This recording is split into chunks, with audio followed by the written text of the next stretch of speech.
माँ ने मरने से पहले अपनी तीनों बेटियों को सिर्फ एक एक लिफाफा दिया था, लेकिन सबसे छोटी बेटी का लिफाफा खुलते ही पूरे परिवार की चीख निकल गई।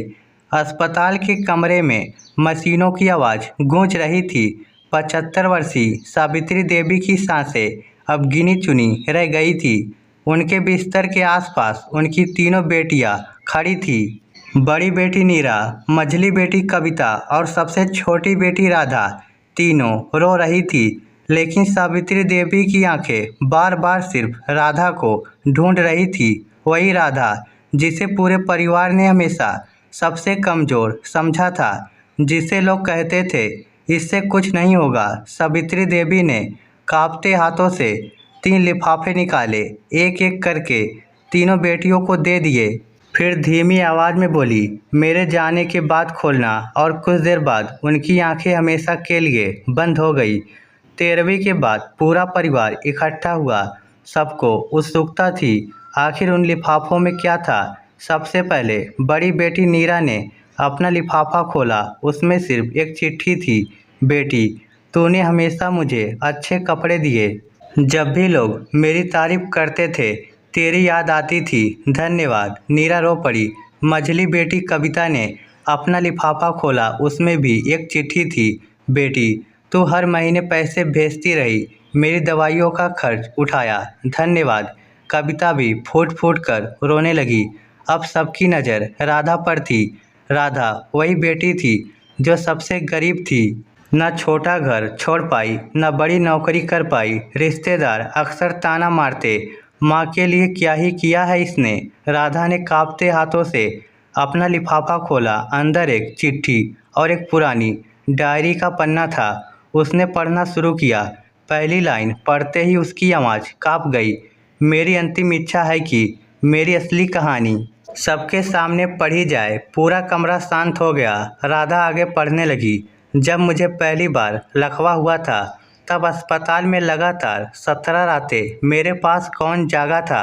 राधा, जब मुझे खाना निगलने में दिक्कत होती थी तब अपने हाथों से कौन खिलाता था। राधा, जब मेरे कपड़े गंदे हो जाते थे और मुझे शर्म आती थी तब बिना चेहरा बनाए कौन साफ करता था। राधा, जब रात के 2 बजे दर्द से मेरी चीख निकलती थी तब कौन दौड़ कर आता था। राधा, कमरे में सन्नाटा छा गया।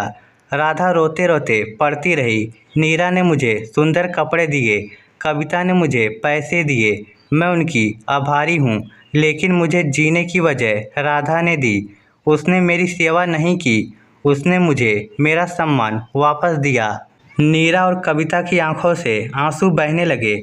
उन्हें पहली बार एहसास हुआ उन्होंने माँ के लिए बहुत कुछ खरीदा था, लेकिन अपना समय नहीं दिया था।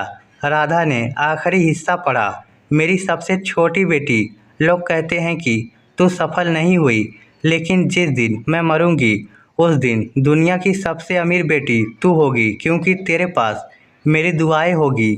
और याद रखना, बुढ़ापे में माँ बाप को पैसे नहीं चाहिए होते, उन्हें एक ऐसा हाथ चाहिए होता है जो उनका कांपता हुआ हाथ पकड़ सके। इतना पढ़ते ही राधा जोर जोर से रोने लगी। कमरे में बैठे सभी लोग भी रो रहे थे।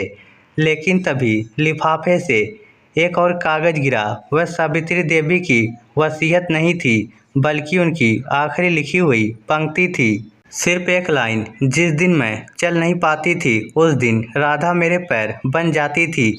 इसलिए आज मैं अपनी सारी दुआएं उसी के नाम करती हूँ। उस दिन पहली बार परिवार को समझ आया, माँ बाप की सेवा का मूल संपत्ति से नहीं नापा जाता, क्योंकि बूढ़े माँ बाप को दवा से पहले अपनापन चाहिए होता है। और कई बार जो संतान सबसे कम कमाती है वही माँ बाप के दिल में सबसे ज़्यादा जगह कमा लेती है।